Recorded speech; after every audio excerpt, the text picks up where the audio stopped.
ஒவ்வொரு நாளும் ஒவ்வொரு தற்பரிசோதனையை நம்ம தியானித்து கொண்டிருக்கிறோம். ஒவ்வொரு நாளும் அந்த தற்பரிசோதனை நம்ம செய்கிறோம். இன்றைக்கு நம்ம கொடுக்க போகிற அந்த தியானிக்க போகிற தற்பரிசோதனை என்ன அப்படின்னா, நான் என் தகப்பனையும் என் தாயையும் கனம் பண்ணுகிறேனா அப்படின்ற தற்பரிசோதனையை தான் நம்ம பார்க்க போகிறோம். உங்களை பார்த்து நம்ம எல்லாருமே ஒரு தற்பரிசோதனை உங்களையே நீங்கள் கேட்டு பார்க்கணும். எப்படி கேட்டு பார்க்கணுன்னா, உங்கள் அம்மா அப்பாவை நீங்கள் கனப்படுத்துகிறீர்களா? அவர்கள் வயதானவர்களாக இருக்கலாம், அவர்களுக்கு பழையது போல பலன் இல்லாமல் இருக்கலாம், சம்பாதிக்க முடியாமல் இருக்கலாம். ஆனால் ஆண்டவர் என்ன சொல்கிறாருன்னா, தகப்பனையும் தாயையும் கனம் பண்ண வேண்டும் என்று சொல்லுகிறார். அப்படி கனம் பண்ணாதவர்களுக்கு வரும் தீமையை குறித்து கூட பைபிள் சொல்லுது. விசேஷமாய் வாலிப தம்பிகள் தங்கச்சிகள் அந்த வாலிப நாட்களில் நிறைய பேர் அம்மா அப்பாவை ஒரு பெரிய பொருட்டாக எடுக்கிறதே இல்லை. அவங்கள அப்படியே உதாசீனப்படுத்துறது, அவங்க வார்த்தைக்கு சொன்னால் கேட்க மாட்டாங்க, ஏன்னா உங்களுக்கு என்ன அப்படின்னு சொல்லி ரொம்ப அவங்க கோபமாக நடந்துக்குவாங்க.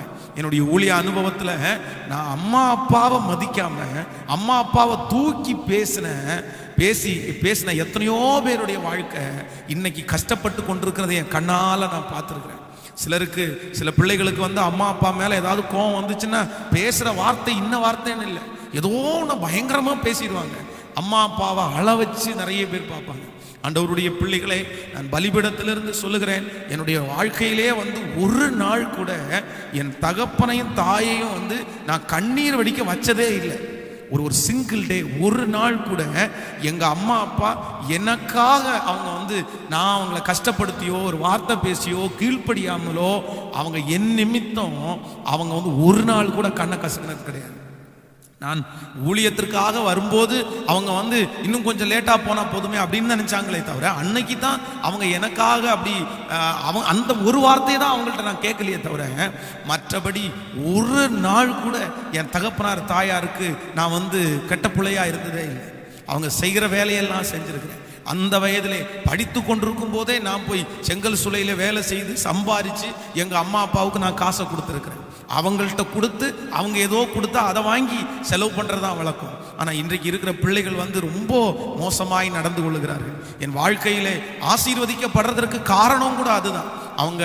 அவங்க ஆசீர்வதிச்ச ஆசீர்வாதம்லாம் இன்னைக்கு என் தலை மேலே இருக்கிறது. எங்கள் வீட்டில் ஒரு வயதான பாட்டி ஒருத்தங்க இருந்தாங்க.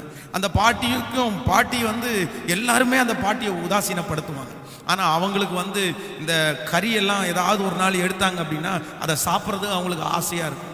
ஆனால் அவங்களுக்கு தான் பல்லு ஃபுல்லாக இல்லாதனால அவங்களால சாப்பிட முடியாது, யாருமே அவங்களுக்கு கொடுக்க மாட்டாங்க. அப்போ அந்த பாட்டி கொஞ்சமாக வாங்கி வச்சுட்டு எல்லார்ட்டையுமே கேட்பாங்க, இந்த மாதிரி எனக்கு இதை அந்த அரைச்சி கொடுக்குறீங்களா, நான் சாப்பிடணும் அப்படின்னா யாரும் அதை செய்ய மாட்டாங்க. ஏன், பல்லு தான் போயிடுச்சு, இல்லை இனியும் கறி தின்னணும்னு என்ன இருக்குது அப்படின்னு எல்லாம் கேட்பாங்க. ஆனால் உண்மையிலே சொல்கிறேன், நான் அந்த நாட்களிலே அதை வாங்கி ஒரு சின்ன இதில் போட்டு அதை நல்லா மசித்து அந்த அம்மாவுக்கு பாட்டி அம்மாவுக்கு கொடுப்பேன். அவங்க என்னை மனசார ஆசீர்வதிப்பாங்க. நீ எங்கே போனாலும் நல்லா இருப்ப அப்படின்னு எல்லாம் சொல்லுவாங்க. இன்னைக்கு அவங்க உயிரோட இல்லை, ஆனால் அன்னைக்கு அவங்க சொன்ன ஆசீர்வாதங்கள் ஆசீர்வாதம் இப்படி கொடுக்குறாங்களே நம்ம செய்வோம் அப்படியெல்லாம் தோணலை. ஆனால் என்னமோ அவங்களுக்கு பெரியவங்களுக்கு செய்யணுன்ற ஒரு எண்ணம் இருந்துச்சு. இன்னைக்கு அவங்க சொன்ன எல்லா ஆசீர்வாதங்களும் என் தலை மேலே இருக்கிறத நான் பார்த்துருக்குறேன். தயவு செய்து உங்கள் அம்மா அப்பாவுக்கு காசு கொடுக்க வேண்டாம், பணம் கொடுக்க வேண்டாம். நான் இந்த கம்ஃபர்ட் யூடியூப் சேனலில் அப்பா அம்மா அப்படின்னு சொல்லி ஒரு செய்தி போட்டிருக்கிறேன். அதில் ஒரு சம்பவம் நான் சொல்லியிருக்கிறேன். எங்கள் நம்ம திருச்சபையில் நடந்த சம்பவம். நீங்கள் அதை கேட்டு பாருங்கள், உண்மையிலே அவ்வளவு கண்ணீர் வரும். அதனால் நிறைய தாயார் கண்ணீர் வடிக்கிறார்கள், தகப்பனார் கண்ணீர் வடிக்கிறாங்க. இந்த செய்தியை கேட்டுட்டு இருக்கிற அன்பு தேவ பிள்ளைய, நீ தயவு செய்து உங்கள் அம்மா அப்பாவுடைய கண்ணீரை மட்டும் உன் தலையில் சுமந்துடவே சுமந்துடாது. அதனால திருமணமானதற்கு பிறகு அம்மா அப்பாவோட இருந்துட்டு ஏதோ ஒன்று பிரச்சனை பண்ணி உங்க குடும்பத்தை இழந்துடாதீங்க. அதுவும் ரொம்ப ஜாக்கிரதையா இருக்கணும். சிலர் இந்த தப்பையும் பண்ணிடுவாங்க. ஆண்டவர் சொல்றாரு, திருமணம் ஆனதற்கு பிறகு தகப்பனும் தாயாரையும் விட்டு கணவன் மனைவி இசைந்திருக்கணும். அவங்க தான் ஒரு குடும்பம். அதற்கு பிறகும் தன்னுடைய குடும்பத்தினுடைய பெருமையை சொல்லிட்டு நம்ம குடும்பத்தை பிரிச்சிடக்கூடாது. அவங்களுக்கு நல்லது செய்யணும், அவங்கள பார்த்துக்கணும், அவங்கள அன்பாய் விசாரிக்கணும். ஆனால் குடும்பமே பிரிகிற அளவுக்கு பல மணி நேரங்கள் பேசிடக்கூடாது. அதனால ரொம்ப ஜாக்கிரதையா இருக்கணும். இன்னைக்குள்ள தற்பரிசோதனை, யாரோ ஒருத்தர் இங்க இருக்கிறவங்க அம்மா அப்பாவை காயப்படுத்தியிருந்தா, அம்மா அப்பாவை வெறுத்து பேசியிருந்தா, தயவு செய்து மன்னிப்பு கேளுங்க. ப்ளீஸ் மன்னிப்பு கேளுங்க. ஆண்டவர் சொல்றாரு, அந்த தாயை உதாசீனப்படுத்தி தகப்பனை உதாசீனப்படுத்துறவங்களுக்கு அவங்களுடைய கண்களை நதியின் காகங்கள் பிடும். ஆண்டவர் அவங்கள நியாயம் தீர்க்காம விடவே மாட்டார். உங்க அம்மாவுடைய கண்ணீர் உன் கூடயே இருக்கும்ப்பா. உங்க அப்பாவுடைய கண்ணீர் உன் கூடயே இருக்கும். நீ 1000 டேலண்ட் உள்ளவனா இருந்தாலும் அந்த கண்ணீர் சில நேரத்தில் வாழ விடாது.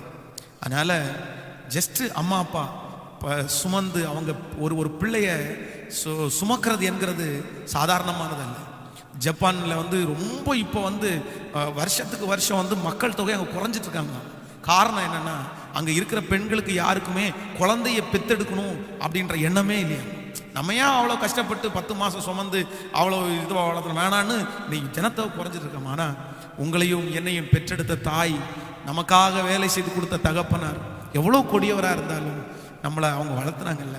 அதனால் இன்றைக்குள்ள தற்பரிசோதனை தகப்பனையும் தாயையும் கனம் பண்ணுகிறேன். அதனால் இன்னைக்கு கேளுங்க ஆண்டுடைய சமூகத்தில். அப்படி ஏதாவது இந்த ஜபத்தில் உபவாச ஜபத்தில் இருக்கிறவங்க இருந்தீங்கன்னா, உங்கள் ஜபம் கேட்கப்படணும்னா, இந்த 21 நாள் உபவாச ஜபத்தை கர்த்தர் அங்கீகரிக்கணும்னா, நீங்கள் எப்போ உங்கள் அம்மா அப்பாட்ட ஒப்புரவாகுறீங்களோ அப்போதாங்க உங்கள் ஜபம் கேட்கப்படும். அப்போதாங்க கேட்கப்படும். அப்போதான் ஆண்டவர் அந்த ஜபத்தை கேட்பார். ஈசாக்கு விதை விதைத்தான், 100 மடங்கு ஆண்டவர் பதில் கொடுத்தாருன்னு பைபிள் சொல்லுதுன்னா, எப்படி கொடுத்தாரு? தன்னுடைய தகப்பனார் தன்னை பலி செலுத்த கொண்டு போய் தன்னை கட்டி அந்த விறகு கட்டைக்கு மேல வைக்கும் போது அவன் வாலிப பையன், ஒரே நிமிஷத்துல அவங்க அப்பாவை பிடிச்சி தள்ளிட்டு அவனால போயிருக்க முடியும். ஆனா தன் தகப்பனாருக்கு கீழ்ப்படிந்து, தன்னுடைய தகப்பனார் வேலைக்காரனை கூப்பிட்டு, என் பிள்ளைக்கு இந்த ஊர்ல பொண்ணு வேணாண்டா, நீ என் சொந்த ஊரு குடும்பத்துக்கு போ, அங்க இருந்தா பொண்ணு கொண்டு வரணும்னு சொல்லி வேலைக்காரனை அனுப்பும் போது ஈசாக்கு தியானம் பண்ண போனான். அவ்வளவு கீழ்ப்படிதல் உள்ள பிள்ளை. அதனாலதான் ஈசாக்கை யாருமே ஜெயிக்க முடியல. அந்நியர்கள் கயவர்கள் வந்து சொல்றாங்க, கர்த்தர் நிச்சயமாய் உன்னோடு கூட இருக்கிறார் என்கிறதை கண்டோம். எந்த பிள்ளை தகப்பனுக்கும் தாய்க்கும் கீழ்ப்படிஞ்சு சமாதானமா நடக்கிறாங்களோ, உங்க அப்பா அம்மா ஆவிக்குரியவர்களா இருக்கும்போது, பிள்ளைகளே உங்கள் பெற்றாருக்கு கர்த்தருக்குள் கீழ்ப்படி. கர்த்தருக்குள் உங்க தகப்பனும் தாயும் ஆண்டவருக்கு பிரியமில்லாத ஏதோ ஒன்றில் வற்புறுத்தும் போது நீங்க ஆண்டவருக்காக அதை வெறுக்கிறது தவறல்ல. ஆனா அம்மா அப்பாவை கனப்படுத்த வேண்டியது நம்முடைய கடமை. கண்களை மூடுங்க. நீங்க இப்ப யோசிச்சு பாருங்க, உங்க அப்பாவை காயப்படுத்திருக்கீங்களா? உங்க அம்மாவை காயப்படுத்திருக்கீங்களா? இன்னைக்கு நீங்க காயப்படுத்திட்டீங்க. உங்க அம்மா அப்பா இன்னும் உயிரோட இல்லை. இப்போ நினைச்சா கூட போய் மன்னிப்பு கேட்கறதுக்கு உங்களுக்கு இருதயம் இருக்கு. ஆனா மன்னிப்பு கேட்கறதுக்கு அவங்க உயிரோடு இல்லை. ஒரு நிமிஷம் அப்பா சமூகத்தில் ஏசப்பாட்ட கேளு. தப்புதான்ப்பா, எங்க அம்மா அப்பா இப்ப இருந்தா நான் மன்னிப்பு கேட்டிருப்பாங்க. இல்ல, அதனால உங்கள்கிட்ட மன்னிப்பு கேட்கிறேன்னா ஆண்டவர்கிட்ட மன்னிப்பு கேளு. எங்க அப்பாவை தூசணமா பேசிட்டேன், எங்க அப்பாவை அசுத்தமா பேசிட்டேன், தயவா மன்னிங்க பிளீஸ்ப்பா, எங்க பிள்ளைகளை மன்னிச்சிருங்க ராஜா, மன்னிச்சிருங்க. உங்க மகிமை தாங்கட்டும், கூட இரு. இயேசுவின் மூலம் பிதாவே, ஆமென், ஆமென். ஸ்தோத்திரம். ஆண்டவர் உங்களை ஆசீர்வதிக்கட்டும். தொடர்ந்து நம்ம என்னுடைய சாட்சியையும் என்னுடைய செய்தியையும் சேர்ந்து நம்ம இன்னைக்கு தியானிக்க போகிறோம். விசேஷமாய் வருகிற ஞாயிற்றுக்கிழமை, அதாவது 7வது நாள் உபவாச ஜபம் நம்முடைய கம்ஃபர்ட் யூடியூப் சேனலில் மாலை 6 மணிக்கு ஒளிபரப்பாகும். கவனிங்கள், நமக்கு ஞாயிற்றுக்கிழமை காலையில் 8 மணிக்கு நமக்கு பரிசுத்த ஆராதனை இருக்கிறதுனால அந்த 7வது நாள் உபவாச ஜபம் மட்டும் அது ஞாயிற்றுக்கிழமை மாலையில் 6 மணிக்கு உங்களுக்கு நேரலையாக உங்களுக்கு நாங்கள் இது பண்ணுவோம். அதனால ஆண்டவருடைய பிள்ளைகள் ஞாயிற்றுக்கிழமை 7வது நாள் முக்கியமான ஜபம், முக்கியமான பிரேயரு, அது 7 நாள் அப்படி முடிக்க போகிறோம். அந்த 7ஆம் நாள் நிறைவு ஜபம் ஞாயிற்றுக்கிழமை மாலை 6 மணிக்கு நம்முடைய சேனலில் நீங்கள் பார்க்கலாம். அதனால் அதை ஞாபகம் வச்சுக்கொள்ளுங்க. காலையில் 8 மணிக்கு நமக்கு பரிசுத்த ஆராதனை உண்டு. ஆண்டவர் உங்களை ஆசீர்வதிப்பார். ஆமென், ஹல்லேலூயா. நம்ம வேதத்தை திறந்து நம்ம ஒரு வசனத்தை நம்ம வாசிச்சுட்டு அதற்கு பிறகு நாம் சாட்சியும் செய்திக்கு நேராக நம்ம கடந்து போக போகிறோம். ஒரு வசனத்தை வாசிக்கலாம். நீதிமொழிகள் 22ஆம் அதிகாரத்தில் 28வது வசனத்தை நம்ம வாசிக்கும் போது, 22ஆம் அதிகாரத்தில் 28வது வசனம், உன் பிதாக்கள் நாட்டின பூர்வ எல்லை குறியை மாற்றாதே, வாசிக்கலாம் திரும்ப ஒரு விசை. உன் பிதாக்கள் நாட்டின பூர்வ எல்லை குறியை மாற்றாதே. 23வது வசனம் 10வது அதிகாரம் 10வது வசனத்தை வாசிக்கும் போது, பூர்வ எல்லை குறியை மாற்றாதே, திக்கற்ற பிள்ளைகளுடைய நிலங்களை அபகரித்து கொள்ளாதே. இந்த இடத்துல ரொம்ப அழகான ஒரு வசனம் சொல்லப்படுகிறது. பிதாக்கள் நாட்டின பூர்வ எல்லை குறியை மாற்றாதே. அப்படின்னா நம்முடைய முற்பிதாக்கள், நம்முடைய ஆபிரகாம், ஈசாக்கு, யாக்கோபு அவர்கள் மட்டுமல்ல, நம்முடைய முற்பிதாக்கள் அப்படின்னு சொல்றது பரிசுத்தவான்களையும் குறிக்கிறது. நமக்கு முன்பாக நமக்கு ஊழியம் செய்து நமக்கு ஒரு நல்ல வழிகாட்டி கொடுத்த பரிசுத்தவான்கள் நிறைய பேர் இருக்கிறார்கள். ஆனா இன்னைக்கு இருக்கிற நிறைய பேர் பரிசுத்தவான்கள் நமக்கு முன்பாக இருக்கிற நிறைய போதகர்கள் சொன்னதை நிறைய பேர் தவறா எடுத்துக்கொள்றாங்க. அவங்களுக்கு மூளை இல்லை, அவங்க சும்மா அப்படி சொன்னாங்க, இதை பண்ணக்கூடாது, அதை பண்ணக்கூடாது, இப்படியெல்லாம் பண்ணக்கூடாது, இப்படியெல்லாம் ட்ரெஸ் பண்ணக்கூடாது, அப்படி இப்படின்னெல்லாம் ரொம்ப சொன்னாங்க. ஆனால் இன்னைக்கு இருக்கிற கலாச்சாரத்துக்கு அதெல்லாம் ஒத்து வருமா, அதெல்லாம் நம்ம பண்ண முடியுமா, அதெல்லாம் நம்ம பண்ணக்கூடாது அப்படின்னு சொல்லி இன்றைக்கு உபதேசத்தை மாற்றுகிற நிறைய பேர் நம்முடைய பட்டணத்தில் நம்முடைய தேசங்களில் வந்துட்டாங்க. ஆனால் ஆண்டவர் சொல்றாரு, பரிசுத்தவான்கள் நமக்கு முன்பாக முன்மாதிரியை வைத்து ஊழியத்தை செய்து எத்தனையோ அற்புதங்களாலும் அடையாளங்களாலும் இந்த ஆண்டவருடைய வேத வசனத்தை திருஷ்டாந்தங்களாலே நிரூபித்த பரிசுத்தவான்கள் ஒரு எல்லைக்குரிய ஒன்று வச்சிருக்கிறாங்க. இதுக்கு மேல நீ வராதப்பா, இதுக்கு மேல நீ ஆடம்பரமா இருக்காதப்பா, இதுக்கு மேல நீ ஆசைப்படாதப்பா அப்படின்னு சொல்லி அவர்கள் ஒவ்வொருவரும் ஒவ்வொரு எல்லைக்குரிய வச்சிருக்கிறாங்க. அப்போ இன்றைக்கு ஒருவேளை இந்த சூழ்நிலையில அதை நம்மளால செய்ய முடியல அப்படின்னு நினைச்சாலும் ஒன்றை நீங்க மறந்துடாதீங்க, அவங்க சொன்னதை நீங்க மாற்றக்கூடாது.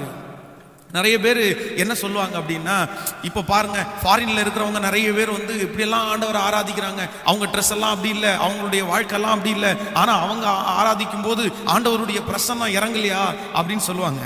ஆனால் நம்முடைய ஊரில் சென்னையில் ஒரு அருமையான ஒரு ஊழியக்காரருடைய மகன் இருக்கிறார். அப்போ அவர் அமெரிக்காவில் ஒரு 4 ஆண்டுகள் அமெரிக்காவில் ஊழியம் செய்கிற ஒரு பாஸ்டருடைய கீழே அவர் அசிஸ்டண்டா வேணும்னு கேட்டு, நான் உங்க கீழே ஒரு ஊழியனா வர்றேன், எனக்கு கொஞ்சம் ட்ரைனிங் கொடுக்கணும் அப்படின்னு சொல்லி அவர் போனார்.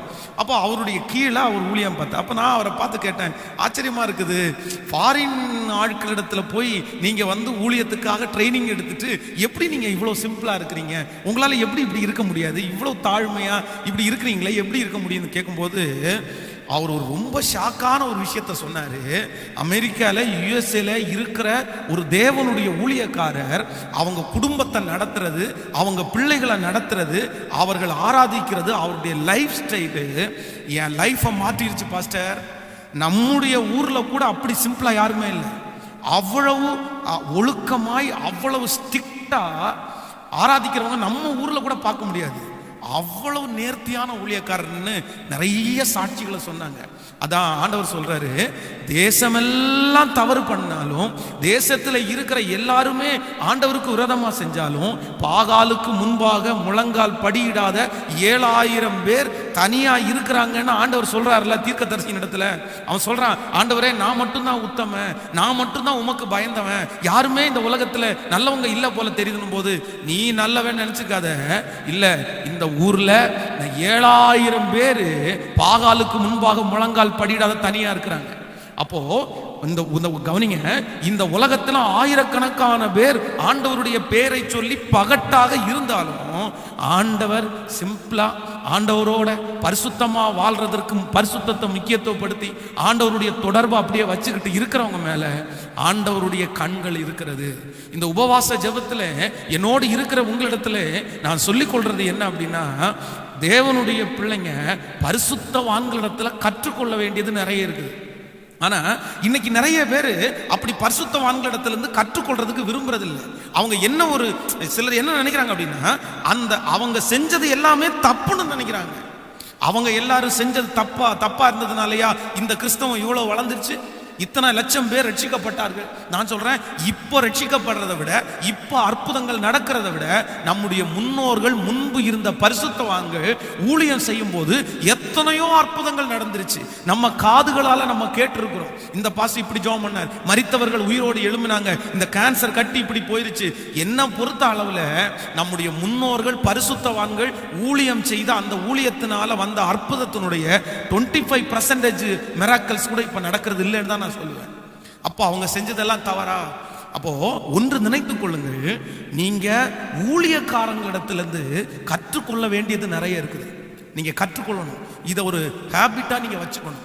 பாஸ்டர்ஸுடைய நல்ல ஊழியக்காரங்களுடைய கீழே போயிருந்து சொல்லுங்கய்யா, நான் இவ்வளவு வளர்ந்து இந்த ஊழியத்தில் இவ்வளோ தூரம் இருந்தாலும் இப்போ கூட எந்த ஒரு பிரச்சனை வந்தாலுமே கொஞ்ச நேரம் ஆண்டவருடைய சமூகத்தில் ஜெபம் பண்ணிட்டு, எனக்கு ரொம்ப பழக்கமான ஒரு வயதான ஒரு ஊழியக்காரர், அந்த ஊழியக்காரரை பார்க்கறதுக்காக போயிட்டு அவர்கிட்ட சொல்லுவேன், எனக்காக ஒரு ஜெபம் மட்டும் பண்ணணும், அதுக்காக உங்களை வரேன் அப்படின்னு சொல்லி அப்பாயின்மெண்ட் ஃபிக்ஸ் பண்ணி போய் அவங்களுக்கு முன்பாக போய் உட்காருவேன். உட்காரும் போதே இங்கேருந்து ஜெபம் பண்ணிட்டே போவேன். போய் உட்கார்ந்து அரை மணி நேரத்துக்குள்ள என்னுடைய பிரச்சனைக்கு, என்னுடைய தேவைக்கு என்னென்ன பதிலோ எல்லா பதிலுமே அந்த ஊழியக்காரர் சொல்லிடுவார். அதற்கு பிறகு அவருடைய கரத்தை என் தலை மேல வச்சு ஜெபம் பண்ண சொல்லி ஜெபம் பண்ணிட்டு வருவேன்.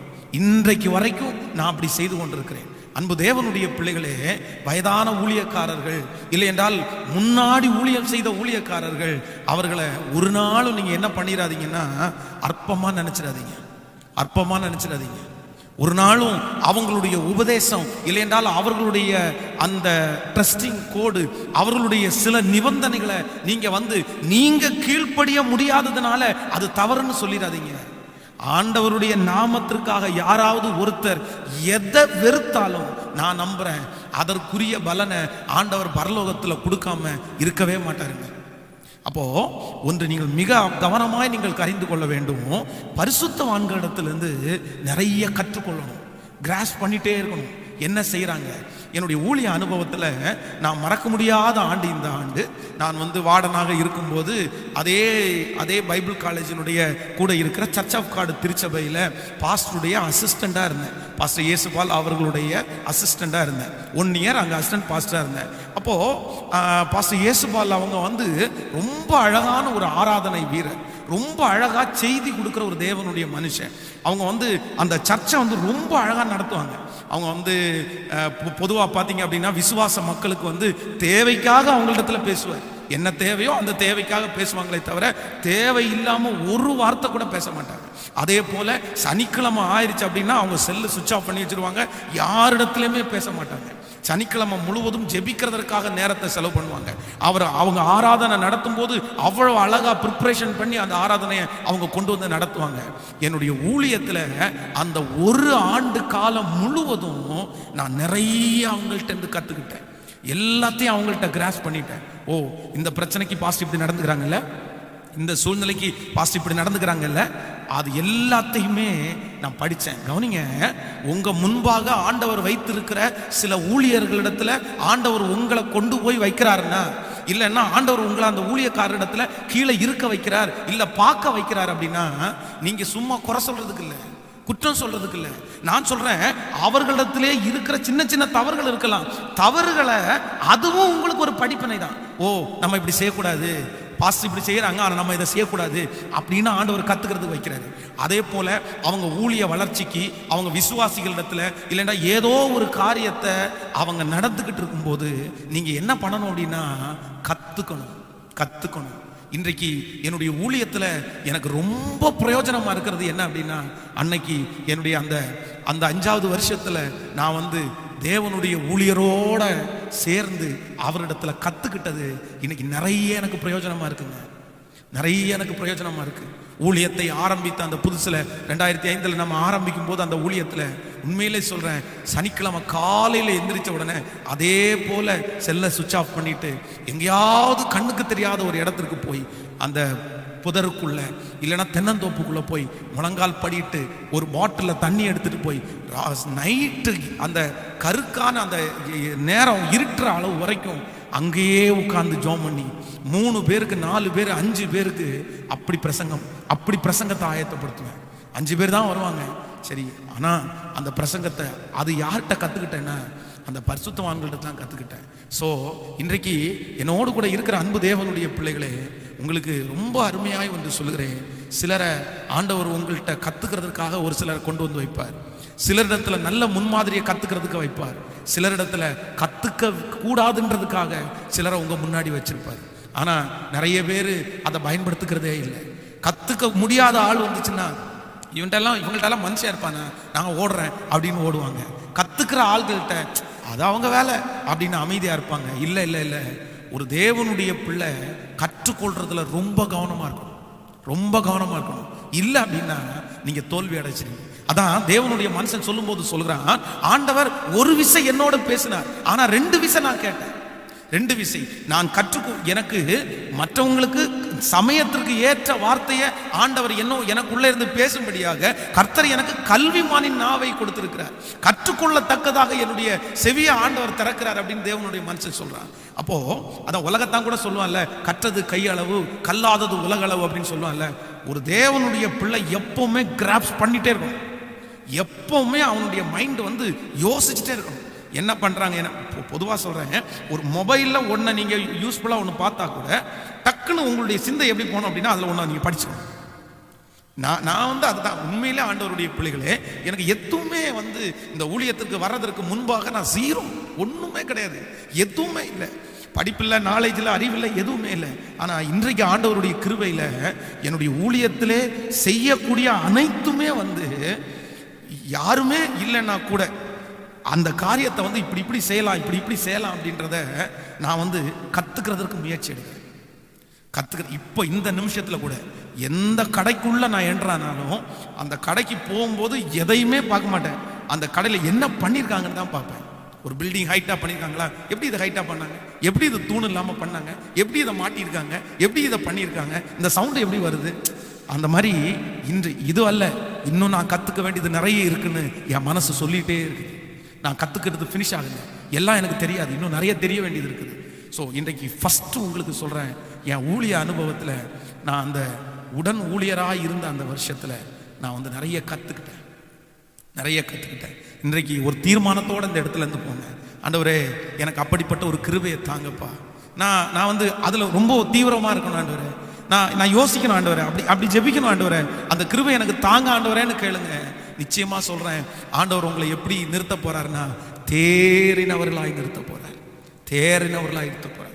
சங்கீதக்காரனாகிய தாவீதுடைய வாழ்க்கையை நீங்க வேதத்துல வாசிக்கும் போது தாவீதை குறித்து சவுலிடத்துல இன்ட்ரோடியூஸ் பண்ணும்போது அவனுடைய அந்த டேலண்ட்ஸ் எல்லாம் சொல்றாங்க பாருங்களேன், நமக்கே ஆச்சரியமா இருக்கும். அவன் யுத்தத்துல அவன் இசைக்கருவி வாசிக்கிறவன், அவன் ஆராதனை வீரன், இப்படின்னு நீங்க லிஸ்ட் போட்டீங்கன்னா தாவீது எல்லாத்துலயுமே இருப்பார். அவருக்கு தெரியாதுன்றது இருக்குமா என்ற அளவுக்கு எல்லாத்துலயுமே அவர் படிச்சிருப்பாரு. நான் சொல்றேன், ஒரு தேவனுடைய பிள்ளையை பொறுத்த அளவில் எல்லாமே உங்களுக்கு தெரியணும், அதுக்காகத்தான் ஆண்டவர் உங்களை படைச்சிருக்கிறார். எல்லா நாலேஜும் உங்களுக்குள்ள வேணும். ஓகே, தவறானதை தவிர நல்ல நாலேஜ் ஒருத்தருக்கு கற்றுக் கொடுக்கிற அளவுக்கு ஆண்டவர் உங்களை தேறினவர்களாய் நிறுத்துவார். ஆமென், சொல்லுங்க பார்க்கலாம். ஸோ அந்த வருஷத்துல நடந்த இரண்டாவது ஒரு காரியத்தை கூட உங்களுக்கு சொல்ல போறேன். வேதத்திலிருந்து நம்ம இன்னொரு வசனத்தை கூட வாசிக்கலாம். யாத்ராகமம் 14ஆம் அதிகாரத்தை நம்ம எடுத்துக்கொள்ள போகிறோம். யாத்ராகமம் 14ஆம் அதிகாரத்துல 14வது வசனத்தை நம்ம சேர்ந்து வாசிக்கலாமா? யாத்ராகமம் 14ஆம் அதிகாரத்துல 14வது வசனம், கர்த்தர் உங்களுக்காக யுத்தம் பண்ணுவார், நீங்கள் சும்மா இருப்பீர்கள். கர்த்தர் உங்களுக்காக யுத்தம் பண்ணுவார், நீங்கள் சும்மா இருப்பீர்கள். 13வது வசனத்தை வாசிக்கிறேன். அப்பொழுது மோசே ஜனங்களை நோக்கி, பயப்படாதிருங்கள், நீங்கள் நின்று கொண்டு இன்றைக்கு கர்த்தர் உங்களுக்கு செய்யும் ரட்சிப்பை பாருங்கள். இன்றைக்கு காண்கிற எகிப்தியரை இனி என்றைக்கும் காண மாட்டீர்கள். கர்த்தர் உங்களுக்காக யுத்தம் பண்ணுவார், நீங்கள் சும்மா இருப்பீர்கள். இங்க ஒரு பயங்கரமான ஒரு போராட்டமான நேரம். இஸ்ரவேல் ஜனங்கள் அங்கிருந்து வந்துட்டாங்க. இப்போ அவர்களுக்கு முன்பாக ஒரு பெரிய பிரச்சனை நடந்துட்டு இருக்குது. எல்லாரும் மோசையை பார்த்து முறுமுறுக்கிறாங்க. ஏன் இப்படி பண்ணீங்க? எதற்காக எங்களை இப்படி அழைச்சிட்டு வந்தீங்க? இந்த வனாந்திரத்தில் எங்களை கொல்றதற்காக அழைச்சிட்டு வந்தீங்களா அப்படின்னு நிறைய கேள்விகளை கேட்கும் போது தேவனுடைய மனுஷன் சொல்றான், இல்ல, நீங்க ஒன்னும் யோசிக்காதீங்க, கர்த்தர் உங்களுக்காக யுத்தம் பண்ணுவார், நீங்க என்ன பண்ணுங்க அப்படின்னா நீங்க சும்மா இருங்க. நீங்கள் இன்னொரு நெகேமியாவுடைய புஸ்தகத்தில் வாசிக்கும் போது கூட வேதம் சொல்லுது, சும்மா இருப்பதே உங்கள் பலன். நீங்க சும்மா இருக்கிறதா உங்க பலனா? சில நேரத்தில் ஆண்டவருடைய பிள்ளைகள் நிறைய செஞ்சுட்டே இருக்கணும், நிறைய ஓடிட்டே இருக்கணும். ஆனா சில நேரத்தில் ஆண்டவருடைய பிள்ளைகள் என்ன செய்யணும் அப்படின்னா, ஆண்டவர் சும்மா இருக்கணும்னு சொல்றாரு. நீ எதையுமே செய்யாத. நீ அவங்கள்ட்ட கேள்வி கேட்கணுமா? கேட்க வேணாம்ப்பா. நான் இது எந்த ஸ்டெப் எடுத்து வைக்கிறதுக்கு? நீ ஒன்றும் எடுத்து வைக்க வேண்டாம், நீ அமைதியாக இருந்தால் போதும். ஆனால் நம்மளை பொறுத்த அளவில் எதுக்கு தான் முடியாது அப்படின்னா, சும்மா இருக்கிற மட்டும்தான் முடியாது. ஒரு இடத்துல போய் ஒருத்தரை கொண்டு வச்சுட்டு ஒரு 10 நிமிஷம் பேசாமல் அமைதியாக இருங்க பார்க்கலாம் அப்படின்னு கேட்டால், நிறைய பேரால் பேசாமலாம் இருக்கவே முடியாது. அதை எப்படி இருக்க முடியும் எங்களால்? நம்ம அப்படி பழகிட்டோம். இல்லை, சில நேரங்களில் ஆண்டவருடைய பிள்ளைகள் சில இடத்துல சில பிரச்சனை நேரத்தில் நீங்கள் எதுவுமே செய்யக்கூடாது. யார் கரத்தில் கொடுக்கணும்னா, ஆண்டவருடைய கரத்தில் கொடுத்துட்டு, ஆண்டவரே நீங்க பார்த்துக்குங்க, ஆண்டவரே நீங்க செஞ்சுக்குங்க, ஆண்டவரே நீங்க அப்படிப்பட்ட காரியத்தை செய்வீர்களே ஆனால் நிச்சயமா சொல்றேன், நீங்க தோற்று போவீர்கள். ஒரு விசை நம்முடைய திருச்சபையிலே ஒரு பிரதர் வந்து அவர் சொன்னார், அவருடைய மனைவி வந்து அவங்களுக்கு பயங்கரமான ஒரு பிரச்சனையாய் மாறி அவங்க வந்து இன்னொரு வக்கீல ஒருத்தரை பார்த்து அந்த வக்கீல மூலமா அவங்க கேஸ் போட்டாங்க. எனக்கு என்னுடைய கணவனார் வந்து என்னை ரொம்ப கொடுமைப்படுத்துறாரு, எங்கள் மாமியார் என்ன ரொம்ப கொடுமைப்படுத்துறாங்க, எனக்கு ஒரு நீதி வேணும் நான் வந்து அப்படின்னு சொல்லி அவங்க போட்டாங்க. அப்போது அவங்க வந்து என்னிடத்துல கேட்டாங்க, பாஸ்டர் இந்த மாதிரி பொய் கேஸ் ஒன்று போட்டிருக்காங்க, நான் என்ன பண்ணுறது அப்படின்னு கேட்டேன். கேட்கும்போது நான் அவரிடத்துல என்ன சொன்னேன் அப்படின்னா, பிரதர் நீங்கள் ஒன்றும் செய்ய வேண்டாம், நான் இன்னொரு வக்கீல் வேணா போய் பார்க்கவா, நான் இன்னொரு கேஸ் வேணா போடவா, நீங்க எதுவுமே செய்ய வேண்டாம் பிரதர். ஒருவேளை அப்படிப்பட்ட அவங்க உங்களை கூப்பிட்டாங்க அப்படின்னா நீங்க வந்து உண்மையை சொல்லுங்க, நீங்க ஆண்டவருக்குள்ள இருக்கிறத சொல்லுங்க. நீங்க எந்த முயற்சியும் இதற்காக எடுக்க வேண்டாம். அவங்க ஏதாவது கேட்டாங்கன்னா, என் குடும்பத்தோட சேர்ந்து நான் வாழ்றதற்கு முயற்சி எடுக்கிறேன், என் மனைவி எப்போனாலும் என் கூட வந்து வாழட்டு, இந்த வார்த்தையை மட்டும் சொல்லுங்க அப்படின்னு சொன்னேன். ஒரு மிகப்பெரிய ஆச்சரியம், அவங்க பயங்கரமா போராடினாங்க, என்னென்னமோ பெரிய பெரிய ஆட்களெல்லாம் கொண்டு வந்து நிறுத்தினாங்க. ஆனா ஒண்ணுமே வாய்க்கலைங்க, ஒண்ணுமே வாய்க்கல. முழுக்க முழுக்க யார் யுத்தம் பண்ணாங்கன்னா, கர்த்தரே யுத்தம் பண்ண.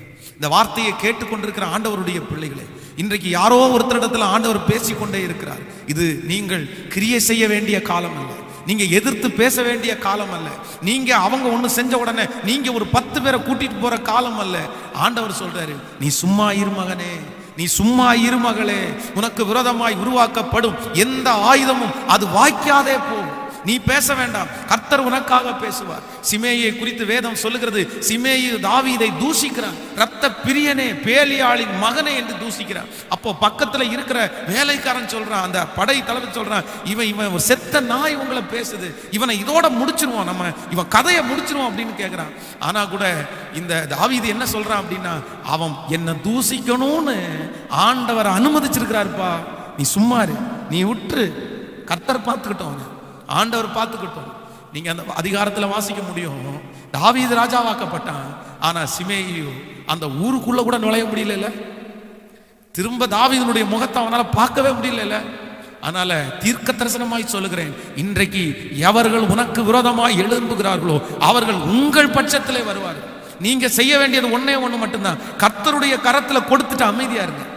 உங்க கணவனா இருக்கலாம், உங்களை மனைவியா இருக்கலாம், உங்க மருமக்களா இருக்கலாம், உங்க பிள்ளைகளா இருக்கலாம், உங்களை சுற்றி இருக்கிறவர்களா இருக்கலாம். நீங்க ஏதோ ஒண்ணு செய்ய வேண்டிய ஒரு கட்டயத்துக்குள்ள நீங்க தள்ளப்படலாம். உங்களை சுற்றி இருக்கிற நிறைய பேர் சொல்லலாம், ஏன் அமைதியா இருக்கிறீங்க, ஏன் அமைதியா இருக்கிறீங்க, ஏதாவது ஒண்ணு செய்யுங்க, நீங்க அமைதியா இருந்தீங்கன்னா உங்களை தலைமையில ஏறிடுவாங்க, இன்னும் உங்களை பிரச்சனை பண்ணுவாங்க அப்படின்னு உங்களை நிறைய பேர் பூஸ்ட் பண்ணிட்டே இருக்கலாம்.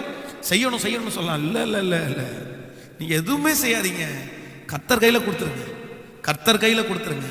அவர் வழிகளை ஆயத்தம் பண்றதற்கு வல்லவரா இருக்கிறார். நான் வந்து அந்த வார்டனுடைய போஸ்டிங் வந்து 1 வருஷம் தான் அந்த வார்டன் போஸ்டிங். இப்போ அந்த 1 வருஷத்தினுடைய வார்டன் போஸ்டிங் வந்து எனக்கு முடிய போகுது. இப்போ என்னை ஊழியத்திற்காக அப்பாயின்மெண்ட் பண்ண போறாங்க. அப்படியே ஒரு பயங்கரமான ஒரு பயம் உள்ளுக்குள்ள வந்துருச்சு. எங்க ஊழியத்துக்கு போடுவாங்க, நம்ம எங்க ஊழியத்துக்கு போவோம், எந்த ஜனங்களுக்கு முன்னாடி போறாங்க அப்படின்ற ஒரு மன பயம். நம்ம யாருக்கு ஊழியம் செய்ய போறோம் எதுவுமே தெரியல. ஆனா எதுவுமே தெரியாத நேரத்தில் எங்களுடைய ஸ்தாபனத்தில் இருக்கிறவங்க, உங்களுக்கு ஏதாவது ஊருக்கு போறதற்கு உங்களுக்கு விருப்பம் இருக்கா, இல்லை இந்த ஊருக்கு போறீங்களா, இல்லைன்னா ஒரு நியூ மினிஸ்ட்ரி ஆரம்பிக்கிறீங்களா அப்படின்ற கேள்வியை என்னிடத்துல கேட்கும்போது உண்மையிலே அவர்களுக்கு நான் சொன்ன ஒரே ஒரு பதில், நீங்க என்ன எங்க போடணும்னு நினைக்கிறீங்களோ அங்க போடுங்க, நீங்க எங்க அனுப்புனாலும் நான் போறதற்கு ரெடியா இருக்கேன். நீங்க எங்க அனுப்பினாலும் நான் போறதுக்கு ரெடியா இருக்கிறேன். உண்மையிலே ஆண்டவருடைய பிள்ளைகளே, அந்த அந்த காரியத்தை ஆண்டவருடைய கரத்துல கொடுத்துட்டு அவங்க எது செஞ்சாலும் பரவாயில்ல, கர்த்தருடைய சித்தமா தான் இருக்கணும்னு நினைச்சதுனால ஆண்டவர் என்னை நேர் வழியாய் நடத்தி ஒரு பெரிய பாடத்தை கற்பித்து கொடுக்கறதற்காக ஆண்டவர் சென்னைக்கு கொண்டு போனார். இப்போ பைபிள் காலேஜ் முடிச்சுட்டு 1 இயர் பைபிள் காலேஜில் வார்டனாக இருந்துட்டு அதுக்கப்புறம் முதலிலே நான் வந்து ஊழியத்திற்காக சென்னையில் மாதவரம் அப்படின்ற இடத்துல ஒரு திருச்சபை சர்ச் ஆஃப் காட் சர்ச்சு, அந்த சர்ச்சில் ஒரு 2 மாதங்கள் அங்கே இருக்கிற பாஸ்டரை வந்து ட்ரான்ஸ்ஃபர் பண்ணிவிட்டு என்ன டெம்பரவரியாக அந்த சர்ச்சில் வந்து அப்பாயின்மெண்ட் பண்ணாங்க. எனக்கு ஒரு பெரிய ஹெட் பாஸ்டரை வச்சுட்டு என்ன போய் ஞாயிற்றுக்கிழமை ஆராதனை ஃபாஸ்டிங் ப்ரேயரை நடத்துறதற்காக வீடுகளை சந்திக்கிறதுக்காக என்ன அப்பாயின்மெண்ட் பண்ணிட்டாங்க. பொரசிவாக்கம் அப்படின்ற இடத்துல தங்கிட்டு ஹெட் ஆஃபீஸனுடைய அந்த ஆஃபீஸில் தங்கிட்டு அந்த ஊழியத்தை நான் செஞ்சுட்டு இருந்தேன். ஸோ இந்த சம்பவத்தில் நான் கற்றுக்கொண்ட ஒரு மிகப்பெரிய காரியம் என்ன அப்படின்னா, முடிவெடுக்க உங்களுக்கு தெரியாத போது, இந்த பிரச்சனைக்கு என்ன முடிவெடுக்கணும்னே தெரியலன்னு யாராவது ஒருத்தர் இருக்கிறீங்களா? என் மகளுடைய விஷயத்தில், மகனுடைய விஷயத்தில், வேலையினுடைய விஷயத்தில் என்ன முடிவெடுக்கிறதுன்னு தெரியாது இருக்கும்போது நீங்களா ஒரு முடிவெடுக்கிறதுக்கு தள்ளப்படாதீங்க. நீங்கள் அமைதியாக இருங்க. ஆண்டவருடைய கரத்தில் கொடுத்துட்டு நீங்கள் சும்மா இருங்க. ஆண்டவரே அதை வாய்க்க பண்ணுவாரே, ஆனால் அது கர்த்தருடைய சித்தம். அது ஆண்டவருடைய சித்தமாக இருக்குமானால் அது தன்னை போல நடக்கும். அது கர்த்தர் செய்வார். நிறைய பேருடைய வாழ்க்கையில் அப்படிதான் முடிவெடுக்க தெரியாத ஒரு சூழ்நிலையில் திருமணத்திற்காக ஆயத்தமாக இருக்கிறவங்க நிறைய பேர், ஐயோ இந்த பொண்ணா அந்த பையனா, என் மகனுக்கு இதுவா அதுவா அப்படின்னு நிறைய பேருக்கு முடிவெடுக்க தெரியாது. குழம்பிடுவாங்க, அப்படியே தலையை வெடிக்கிற மாதிரி இருக்கும். நீ ஒன்றும் பண்ணாதீங்க. கர்த்தர் சமூகத்தில் அடையாளத்தை கேட்டுட்டு அவர் கையில் கொடுத்துருங்க. ஆண்டவரே எது நடந்தாலும் உங்கள் கையில் கொடுக்குறேன் ஆண்டவரே. அப்படி செய்யும்போது ஆண்டவர் நிச்சயமாகவே சொல்கிறேன், உங்களுக்கு நல்ல முடிவை, நல்ல வழியை, அவர் உங்களுக்காக நியமித்திருக்கிற வழியை ஆண்டவர் உங்களுக்கு நடத்துறதுக்கு வல்லவராக இருக்கிறார். ஆமென் சொல்லுங்கள். ஹல்லேலூயா. அடுத்ததாக இன்னொரு வசனத்தை கூட நம்ம வாசிக்க போகிறோம். எனக்கு அந்த வருஷத்திலேயே நடந்த இன்னொரு காரியத்தை கூட சொல்லி வசன ஆதாரத்துடன் உங்களோட பேச போகிறேன். ஸோ 2 சாமுவேலின் புஸ்தகத்தை எடுத்துக்கொள்ளுங்கள். 2 சாமுவேல் 12ஆம் அதிகாரத்தில் 7வது வசனத்திலிருந்து நம்ம வாசிக்க போகிறோம். 2 சாமுவேல் 12ஆம் அதிகாரம் 7வது வசனத்திலிருந்து வாசிக்கலாம். அப்பொழுது நாத்தான் தாவீதை நோக்கி, நீயே அந்த மனுஷன், இஸ்ரவேலின் தேவனாகிய கர்த்தர் சொல்லுகிறது என்னவென்றால், நான் உன்னை இஸ்ரவேலின் மேல் ராஜாவாக அபிஷேகம் பண்ணி உன்னை சவுலின் கைக்கு தப்புவித்து உன் ஆண்டவனுடைய வீட்டை உனக்கு கொடுத்து உன் ஆண்டவனுடைய ஸ்திரீகளையும் உன் மடியிலே தந்து இஸ்ரவேல் வம்சத்தையும் யூதா வம்சத்தையும் உனக்கு கையளித்தேன். இது போதாதிருந்தால் இன்னும் உனக்கு வேண்டியதை தருவேன். கர்த்தருடைய பார்வைக்கு பொல்லாப்பான இந்த காரியத்தை செய்து அவருடைய வார்த்தையை நீ அசட்டை பண்ணினது என்ன? ஏத்தியனாகிய உரியாவை நீ பட்டயத்தால் மடிவித்து அவன் மனைவியை உனக்கு மனைவியாக எடுத்துக்கொண்டு அவனை அம்னோன் புத்திரரின் பட்டயத்தாலே கொன்று போட்டாய். இப்போதும் நீ என்னை அசட்டை பண்ணி ஏத்தியனாகிய உரியாவின் மனைவியை உனக்கு மனைவியாக எடுத்துக்கொண்டபடியால் பட்டயம் என்றென்றைக்கும் உன் வீட்டை விட்டு விலகாதிருக்கும். கர்த்தர் சொல்லுகிறது என்னவென்றால், இதோ நான் உன் வீட்டில் பொல்லாப்பை உன்மேல் எழும்ப பண்ணி உன் கண் பார்க்க உன் ஸ்திரீகளை எடுத்து உனக்கு அடுத்தவனுக்கு கொடுப்பேன். அவன் இந்த சூரியனுடைய வெளிச்சத்திலே உன் ஸ்திரீகளோடே சயனிப்பான். 13வது வசனம். அப்பொழுது தாவீது நாத்தானிடத்தில், நான் கர்த்தருக்கு விரோதமாய் பாவம் செய்தேன் என்றான். நாத்தான் தாவீதை நோக்கி, நீ சாகாதபடிக்கு கர்த்தர் உன் பாவம் நீங்க செய்தார். ஆனாலும் இந்த காரியத்திலே கர்த்தருடைய சத்துருக்கள் தூசிக்க காரணமாய் இருந்தபடினால் உனக்கு பிறந்த பிள்ளை நிச்சயமாய் சாகும் என்று சொல்லி நாத்தான் தன் வீட்டிற்கு போய்விட்டான். அடுத்து இன்னொரு வசனத்தை கூட வாசிக்கலாம். இதற்கு கனெக்டடான ஒரு வசனம். நீங்க சங்கீதத்தை எடுத்துக்கொள்ளும் போது எல்லாரும் சங்கீதம் 51 அந்த தலைப்பை மட்டும் நான் வாசிக்கிறேன். பர்த்தேபாலிடத்தில் தாவீது பாவத்திற்கு உட்பட்ட பின்பு நாத்தான் தீர்க்கதரிசி அவனிடத்திற்கு வந்து அவன் பாவத்தை உணர்த்தின போது பாடி ராகத் தலைவனுக்கு ஒப்புவிக்கப்பட்ட தாவீதின் சங்கீதம். நன்றாய் கவனிங்கள். இந்த சம்பவம் உங்களுக்கு எல்லாருக்கும் தெரியும் என்று நினைக்கிறேன். வேதத்தில் சங்கீதக்காரனாகிய தாவீது அதுவரையிலும் ஆண்டவருடைய சமூகத்தில் நீதியோடு வாழுவான். ஆனால் திடீரென்று அவனுடைய வாழ்க்கையில் ஒரு பெரிய பாவத்துக்கு உள்ளாயிட்டான். அவன் வீட்டில் தனியாக இருக்கும்போது ஒரு தவறான ஒரு சூழ்நிலை அவனுடைய கண்களுக்கு முன்பாக வருகிறது. உடனே அவன் கர்த்தரை மறந்து, ஆண்டவருடைய இரக்கத்தை மறந்து, ஆண்டவர் எந்த இருந்த இடத்திலிருந்து தன்னை உயர்த்தினார் என்கிறத மறந்து ஒரு பெரிய குற்றத்திற்கு ஆளாயிருந்தார். ஆனா அந்த குற்றத்தை மறைக்கிறதற்காக தான் ஆசைப்பட்ட அந்த ஸ்திரீ தனக்கு வேணுன்றதற்காக உரியா அப்படின்ற ஒரு நல்ல படை சேவகனை அவனுடைய உடன் வேலையால பட்டயத்தால மடிவிச்சிருவான். எல்லாத்தையும் மூடிட்டான். அவங்கள திருமணம் பண்ணியாச்சு. இனி யாருமே கண்டுபிடிக்கல அப்படின்னு நினைச்சு அமைதியா விட்டுட்டான். ஆனா நம்முடைய ஆண்டவர் நீதி உள்ளவர் அல்லவா? நம்முடைய ஆண்டவர் அவருக்கு பிள்ளையா இருந்தாலும் தப்பு பண்ணுனா கண்டிப்பா ஆண்டவர் உணர்த்த தான் செய்வார். தேவன் நேசிக்கிற புத்திரனை கடிந்து கொண்டு சிக்ஷிக்கிறார். ஒன்று நினைத்துக் கொள்ளுங்க, இன்றைக்கு நிறைய உபதேசங்கள் மாற்றப்பட்டு கொண்டே இருக்கிறது. ஆண்டவர் தண்டிக்க மாட்டாரு, ஆண்டவர் தண்டிக்க மாட்டாரு. உண்மையா உங்களை ஆண்டவர் நேசிக்கிறதா இருந்தா கண்டிப்பா தப்பு பண்ணும்போது ஆண்டவர் உங்களிடத்துல சொல்லுவார், உங்களுக்கு பனிஷ்மெண்ட் கொடுப்பார். ஏன் அப்படின்னா நீங்க அதை திரும்ப செய்யக்கூடாதுங்கிறதுல ஆண்டவர் கவனம் உள்ளவராக இருப்பார். அப்போ ஆண்டவர் இவனிடத்துல சொல்றாரு. எப்படி சொல்றாருன்னா, அவங்க வீட்டில் இருக்கிற நாத்தான் தீர்க்கதரிசி வருகிறார். தாவீதை பார்த்து ஒரு அழகான ஸ்டோரியை சொல்றாரு. ஒரு பெரிய பணக்காரன், அவனுடைய வீட்டில் ஒரு விருந்தாளி வருகிறான். அப்போ அவனுடைய வீட்டில் நிறைய ஆடுகள் எல்லாம் இருக்குது. அதுல இருந்து ஒரு ஆட்டுக்குட்டியை ஆடை எடுத்து தன்னுடைய விருந்தாளிக்கு சாப்பாடு சமைச்சு கொடுக்காம அதே தெருவில் ஒரு ரொம்ப ஏழை, அவனுக்கு ஒரே ஒரு ஆட்டுக்குட்டி தான் இருந்துச்சு. அது அவனுடைய மடியில செல்லமா வளர்ந்துருச்சு.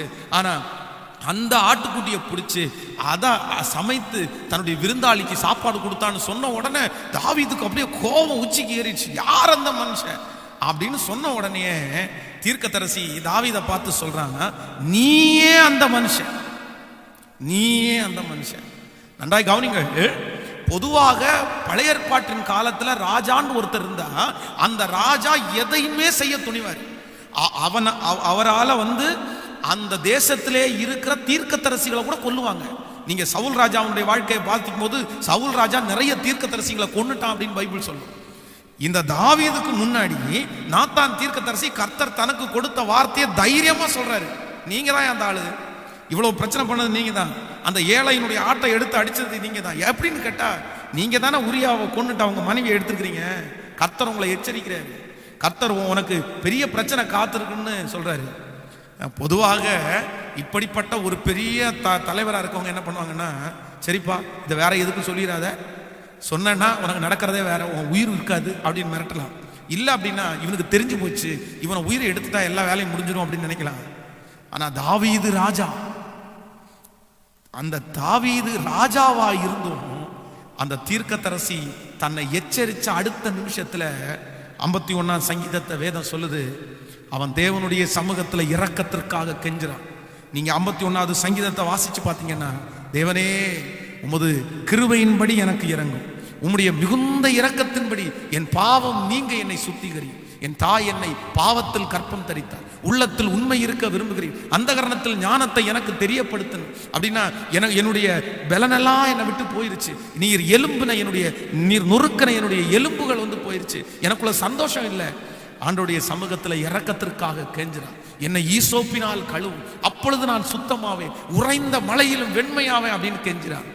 அப்போ ஆண்டவர் அவனுக்கு இறங்கினார், அவனுடைய பாவத்தை அவனுக்கு மன்னித்தார்.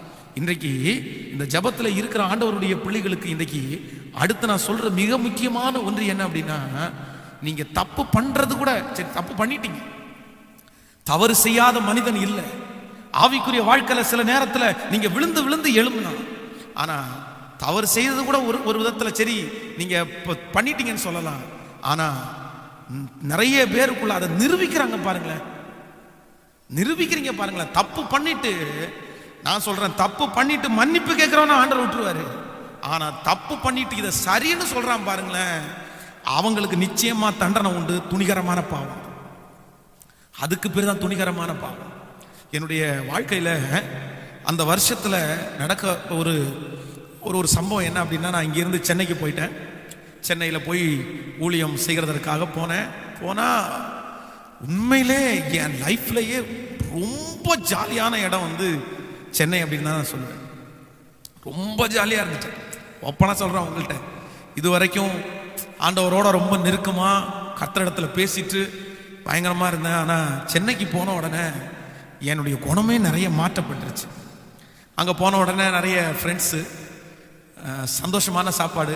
நான் தங்குற இடத்துல ஒரு பாஸ்டர் அவரும் தங்கியிருந்தார். அந்த பாஸ்டர் நல்லா சமைப்பார், அவர் என்ன பண்ணுவாருன்னா காலையில் டீ போட்டு வச்சிருப்பாரு. அந்த டீயை எடுத்து குடிச்சிட்டு தூங்கினேன் அப்படின்னா ஒரு 8:30 மணி வரைக்கும் தூங்கிடுவேன். 8:30 மணிக்கு அவரை தட்டி எழுப்பி, பிரதர் டிஃபன் ரெடி ஆச்சு பிரதர் அப்படின்னாரு. நான் போய் பல் விளக்கிட்டு டிஃபன் சாப்பிடுவேன். டிஃபன் சாப்பிட்டே இருக்கும்போது சென்னையினுடைய ஹீட்டுக்கு அப்படியே தூக்கம் வரும். அப்படியே படுத்து தூங்கிடுவேன். அதற்கு பிறகு அவர் ஒரு 12:45 தட்டி எழுப்புவார், பிரதர் சாப்பாடு ரெடி ஆச்சு பிரதர் அப்படின்னு. உடனே எந்திரிச்சு முகத்தை கழுவிட்டு சாப்பிடுவேன். சாப்பிட்டுட்டு திரும்ப படுத்து தூங்கி திரும்ப ஒரு 4 மணிக்கு எந்திரிப்பேன். 4 மணிக்கு எந்திரிச்சு குளிச்சுட்டு கரெக்டாக புரசிவாக்கத்துலேருந்து அந்த மோட்சன் தேட்டர் வழி அப்படியே நடந்து போய் ஒரு ரவுண்டு விட்டுட்டு புரசிவாக்கத்தில் சர்ச் இருக்கிற பக்கத்தில் வரும்போது ஒரு ஃப்ரைட் ரைஸ் கடை அப்படியே திறந்துருக்கும், சூடாக போடுவாங்க. அந்த ஃப்ரைட் ரைஸை வாங்கி ஃபுல்லாக சாப்பிட்டுட்டு சர்ச்சில் வந்து உட்காந்து கொஞ்ச நேரம் ஜோம் பண்ணிட்டு பேச ஆரம்பித்தோம்னா 11 மணி வரைக்கும் பேசுவோம். திரும்ப படுத்து தூங்கிட்டு வெள்ளிக்கிழமை மட்டும் அந்த ஊழியத்துக்கு போய் வெள்ளிக்கிழமை ஃபாஸ்டிங் பிரேயர் நடத்தினா போதும், ஞாயிற்றுக்கிழமை சண்டே சர்வீஸ் நடத்தினா போதும். தூக்கம் தூக்கம் தூக்கம் தூக்கம்னா சும்மா 2 மாசம் நல்லா தூங்குனாங்க, கேட்கறதுக்கு யாருமே இல்லை. ஆனா திடீர்னு ஒரு நாள் என் மனசுல வந்து ஒரு சலனம் வருது.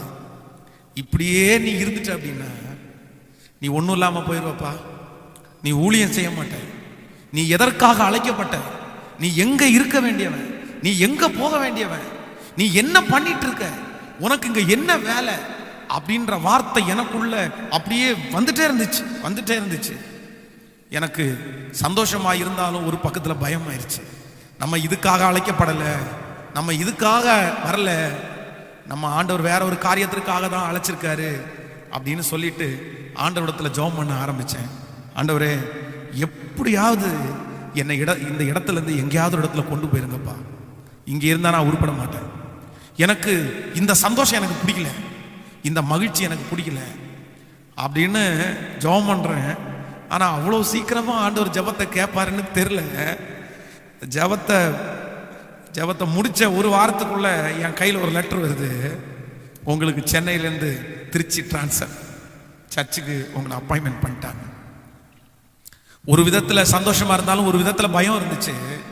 ஆனா நான் அந்த சம்பவத்தில் என்ன உணர்ந்துட்டேன் அப்படின்னா, ஒரு ஒரு ஆண்டவருக்கு பிரியமில்லாத ஒரு காரியத்திற்குள்ள நீங்க இருக்கும்போது, இன்னைக்கு இந்த சத்தத்தை கேட்கிற யாரோ ஒருத்தர் ஆண்டவருக்கு பிரியம் இல்லாத ஒரு காரியத்தில் நீங்க இருக்கலாம்.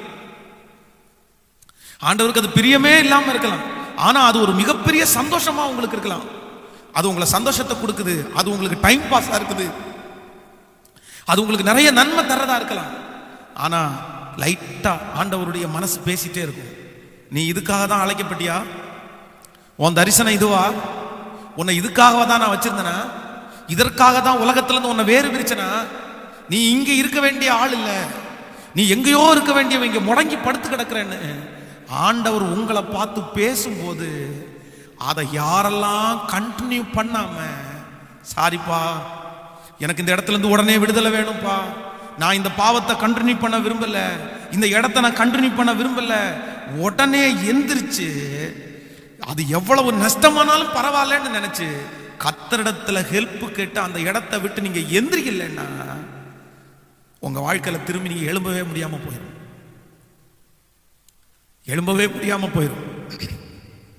யாருக்காக ஆண்டவர் இந்த வார்த்தை பேசுறாருன்னு எனக்கு தெரியல, ஆனா உண்மையிலே யாரோ ஒருத்தர் இந்த இடத்துல இருப்பீங்க. தேவ பிள்ளைகளே, ரொம்ப கவனமா இருங்க. ஒரு காரியத்தை, ஆண்டவருக்கு பிரியமில்லாத ஒரு காரியத்தை தயவு செய்து கண்டினியூ பண்ணிடாதீங்க.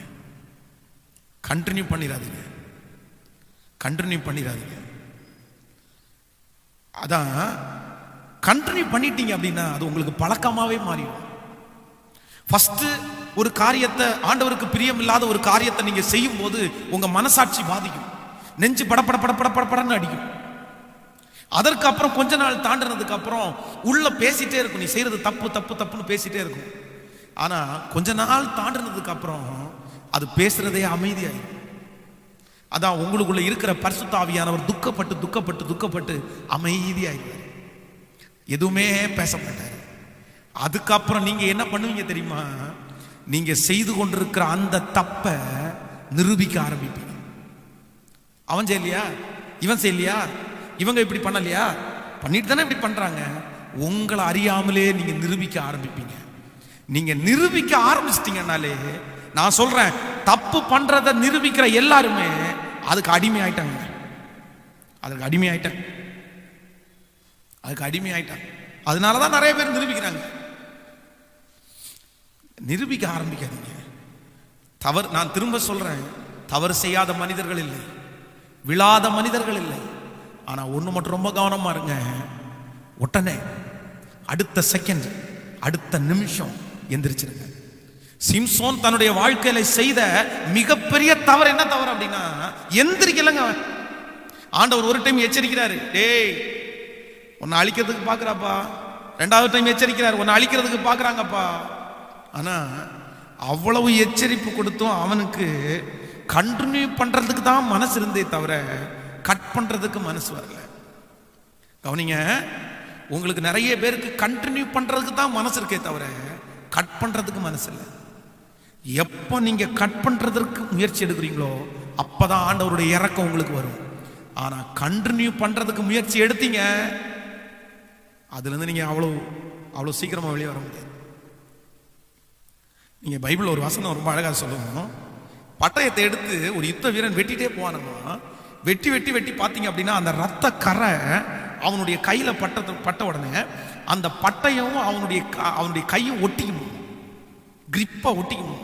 அதுக்கப்புறம் அவன் பட்டயத்தை பிடிக்க வேண்டியதே இல்லையா, அந்த அளவுக்கு அது ஒட்டிக்கணும்.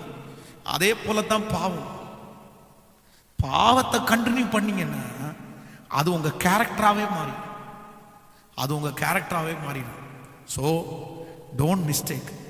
யாரோ ஒரு வாலிப தம்பி கூட இந்த சத்தத்தை கேட்டுட்டே இருக்கலாம். ஆண்டவர் ஒரு சிலர்கிட்ட, அது கள்ள தொடர்பா இருக்கலாம், அது கள்ள காதலா இருக்கலாம், அது சில நபர்களா இருக்கலாம், அது கெட்ட பழக்கமா இருக்கலாம், அது ஒருவேளை திருட்டா இருக்கலாம், எக்ஸெட்ரா எதுவா வேணாலும் இருக்கலாம். ஆனா ஆண்டவர் இன்னைக்கு உன்னை எச்சரிக்கிறார். இந்த ஃபாஸ்டிங் பிரேயர்ல ஆண்டவர் உங்களை எச்சரிக்கிறார். நீ எவ்வளவு சீக்கிரம் அதை உதறி போட்டுட்டு வர்றீங்களோ, எவ்வளவு சீக்கிரமா தூக்கி போட்டுட்டு நீங்க வர்றீங்களோ, நீங்க ஜெயிச்சிட்டீங்க. என் வாழ்க்கையில் அது ஒரு மிகப்பெரிய ஆசீர்வாதம். நான் மட்டும் அந்த சந்தோஷத்தை கண்டு நமக்கு தான் நல்லா ஜாலியா இருக்கிறோமே, நல்லா சாப்பிட்றோமே அப்படின்னு நான் ஜெபிக்காம இருந்திருந்தா, உண்மையிலே சொல்றேன், இன்னைக்கு இந்த ஊழியக்காரனா நான் வந்திருக்கவே மாட்டேங்க. உண்மையிலே வந்திருக்கவே மாட்டேங்க. அங்கேயே செட்டில் ஆயிருப்பேன். அதுவும் அங்க இருக்கும்போது அன்னைக்கு இருந்த ஓவர்சியர் பாஸ்டர் வெல்லஸ்லி சாலோமன் ஐயா தான் அன்னைக்கு ஓவர்சியரா இருந்தாங்க. அவங்க மகன் எனக்கு ரொம்ப பழக்கமுள்ள ரொம்ப ஃப்ரெண்ட்லியா பழகுவார். அப்போ அவர் சும்மா கூட சொல்லுவாரு, பாஸ்டர் சொல்லுங்க பாஸ்டர், கோயம்புத்தூர் நீங்க சென்னையிலே கண்டினியூ பண்ணிடுறீங்களா, அப்பாட்ட சொல்லவா, அப்பாட்ட சொன்னா சென்னையிலே கண்டினியூ பண்ணிடலாமா அப்படின்னு சொல்லும்போது ஒரு நாள் கூட அவரை பார்த்து இல்ல என்ன அப்பாட்ட சொல்லி, அப்பா தான் பாஸ்டர் தான் அதை எல்லாத்தையுமே அப்பாயின்மெண்ட் பண்றவங்க, அப்பாட்ட சொல்லி என்ன சென்னையிலே இருக்க சொல்லுங்க அப்படின்னு சொல்லவே இல்லை. எனக்கு எப்படியாவது சென்னையை விட்டு எங்கேயோ ஒரு இடத்துல போயிடணும். ஏன் அப்படின்னா நான் சென்னையில் நல்லா இல்லை, நான் சென்னையில் ரொம்ப ஜாலியாக இருக்கிறேன், சென்னையில் இவ்வளவு சந்தோஷமா நான் இருந்தேன், ஊழியத்தை செய்ய மாட்டேன்ற ஒரே ஒரு எண்ணம் எனக்குள்ள மேலவங்கிறதுனால கர்த்தர் சமூகத்தில் அழுது ஜெபம் பண்ணேன். எனக்கு கஷ்டப்பட்டா கூட பரவாயில்லப்பா, என்னை இந்த இடத்துல இருந்து தூக்கிடுங்கப்பா, என்னை இந்த இடத்துல இருந்து தூக்கிடுங்கப்பா. இந்த ஜபத்தை யார் ஏறெடுக்க போறீங்க? இந்த சத்தத்தை கேட்கிற யார் ஏறெடுக்க போறீங்க? என்னை இந்த இடத்துல தூக்கிடுங்கப்பா. இதனால அவமானப்பட்டா கூட பரவாயில்ல, பாவம் செய்கிற ஒரு இடத்துல இருந்து நீ வெளியே வந்துரு தேவ பிள்ளையே. அதனால நீ நஷ்டமானா கூட பரவாயில்ல, அதனால நீ சம்பளத்தை இழந்தா கூட பரவாயில்ல, அதனால பொருளை இழந்தா கூட பரவாயில்ல. அதுதான் வேதம் நமக்கு ரொம்ப அழகா சொல்லுது. யோசேப்பு போத்திபாருடைய வீட்டுல இருந்தான், அவன் இருந்த வீட்டுக்குள்ள பாவம் இருந்துச்சு, ஆனா பாவம் இருக்கிற இடத்துல அவன் இருக்கிறதுக்கு விரும்பவே இல்லை. அதனால சிறைச்சாலைக்குள்ள போனா கூட பரவாயில்ல, பாவம் இருக்கிற இடத்துல இருந்து நான் வெளியே வந்தேன். இதான் கஷ்டப்பட கூட பரவாயில்ல, ஆனா அந்த இடத்துல இருந்தது. இங்க இருந்து போனா நான் கஷ்டப்பட்டுருவேன் பரவாயில்ல, கஷ்டப்பட்டாலும் கத்தனம் கூட இருப்பாரு. ஆனா இந்த இடத்துல நீ ஜாலியா இருந்தாலும் பிசாசு கூட இருக்கும். ஸோ கேர்ஃபுல், ரொம்ப கேர்ஃபுல்லா இருங்க. ஸோ லாஸ்ட் ஃபைனல் அந்த வருஷத்துல நான் அடைஞ்ச அடுத்த ஒரு மிகப்பெரிய சாட்சி என்ன அப்படின்னா, நான் இப்போ என் கையில லெட்டர் வந்துருச்சு. இந்த லெட்டரை பிரித்து பார்த்தா OFD துப்பாக்கி தொழிற்சாலை பக்கத்தில் திருச்சியில் ஒரு கிராமத்தில் ஒரு சிட்டியிலேருந்து ரொம்ப அவுட்டரான ஒரு இடத்துல ஒரு திருச்சபை. அந்த திருச்சபையில் பாஸ்டரா அப்பாயின்மெண்ட் பண்ணிட்டாங்க. உடனே அங்கிருந்து ஒரு பக்கத்தில் சந்தோஷம், இன்னொரு பக்கத்தில் துக்கம். எல்லாரையும் பிரிஞ்சு வர்றோமே, ஆனால் சரி எல்லாத்தையும் பெட்டி கட்டி எப்படியோ கர்த்தருடைய சித்தத்துக்கு நம்ம நடந்தால் போதும் அப்படின்னு நினச்சிட்டு வந்துட்டேன் திருச்சியில். அப்போது என்னை கூப்பிட்றதுக்காக அந்த திருச்சபையினுடைய ஐயா மூப்பரையா வந்திருந்தாங்க. அவங்க என்னை கூப்பிட்டு போய் சர்ச்சை காமிச்சிட்டு, சர்ச்சுக்கு பக்கத்துலேயே ஒரு சின்ன ஒரு ஹாலு, ஒரு ரூமு, ஒரு கிச்சன், சர்ச்சோட தொட்ட மாதிரி அதை காமிச்சு இங்கே தான் நீங்கள் தங்கணும் அப்படின்னு சொன்னாங்க. எனக்கு உடனே ஒரு மாதிரி இருந்துச்சு. என்ன அப்படின்னா, அந்த சர்ச்சு ரொம்ப அவுட்டரில் இருக்கு, சுற்றி ஒரு வீடு கூட இல்லை, ஒரு வீடு கூட இல்லை. சுற்றி திரும்பி பார்த்தா வெறும் பொட்டல் காடு மட்டும்தான் தெரியுது. ஃபோன் அட்டன் பண்ணணும்னா கூட ஒரு 15 நிமிஷம் வாக் பண்ணி தான் ஒரு இடத்துல போய் ஃபோன் அட்டன் பண்ணணும். என் கையில் ஃபோனும் இல்லை. சென்னையில் ஃபோன் பேசினேன், சாப்பிட்டேன், தூங்கினேன், சுற்றி ஆட்கள், சாப்பாடு செஞ்சு கொடுக்கறதுக்கு ஒருத்தர், கையில் காசு. ஆனால் திருச்சியில் அப்படியே தனிமையாக்கப்பட்ட ஒரு சூழ்நிலை, யாருமே என் கூட இல்லை. சர்ச்சுக்குள்ளே கூட்டிகிட்டு போனார். சர்ச்சு கொஞ்சம் ஒரு 200 பேர் உட்கார அளவுக்கு ஒரு திருச்சபை. ஜன்னல்லாம் உடஞ்சி கிடந்துருச்சு. என்ன ஜன்னல்லாம் உடஞ்சிருக்கு அப்படின்னு கேட்ட உடனே அவர் சொன்னார், பாஸ்டர் இங்கே இந்த திருடங்க அடிக்கடி வருவாங்க, அதான் காணிக்கை பெட்டியை திருடுறதுக்காக கல் எடுத்து உடச்சி போட்டிருக்காங்க, ஒன்றும் பண்ண மாட்டாங்க, ஆனால் நைட்டு நேரத்தில் ஏதாவது தண்ணி கிண்ணி அடிக்கணும்னா மொட்டை மாடியில் யூஸ் பண்ணிக்குவாங்க, நீங்கள் ஒன்றும் கண்டுக்க வேண்டாம் அப்படின்ற மாதிரி சொல்கிறார். கொஞ்சம் ஜாக்கிரதையா இருங்க. எனக்கு பயம்ன்றதை விட, தனியாக படுக்கிறதுக்கு அப்படி பயம்ன்றதை விட, இந்த தனிமைன்ற ஒன்று என்னை ரொம்ப கஷ்டப்படுத்திடுச்சு. கொஞ்சம் இல்லை, ஆனால் இது என்னுடைய வாழ்க்கையில் 2வது தனிமை. இதுக்கு முன்னாடி எல்லாருமே இருந்து ஒரு டைம் நான் தனிமையாக்கப்பட்டேன். ஆனால் அந்த தனிமையில் நான் ரொம்ப சந்தோஷமா இருந்தேன். ஆனால் இந்த தனிமையில் நான் சந்தோஷமா இல்லை. இதுக்கு ஒரே ஒரு காரணம் மட்டும்தான். இதுக்கு முன்னாடி என் வாழ்க்கையில் வந்த தனிமையில் நான் கர்த்தரோட இருந்தேன். ஆனால் இப்போ இருக்கிற தனிமையில் கர்த்தரோட இல்லை, ஆண்டவருடைய பிரச்சனத்துக்குள்ள இல்லை. இந்த தனிமையை என்னால் சமாளிக்கவே முடியல. யோசிச்சு யோசிச்சு யோசிச்சு யோசிச்சு நம்ம ஊழியத்துக்கு தப்பாக சூஸ் பண்ணிட்டோம் போல தெரியுது. ஊழியத்துக்கு வந்தால் இந்த மாதிரி தான், எங்கே வேணாலும் போடுவாங்க, நம்ம எங்கே வேணாலும் இருக்கணும்.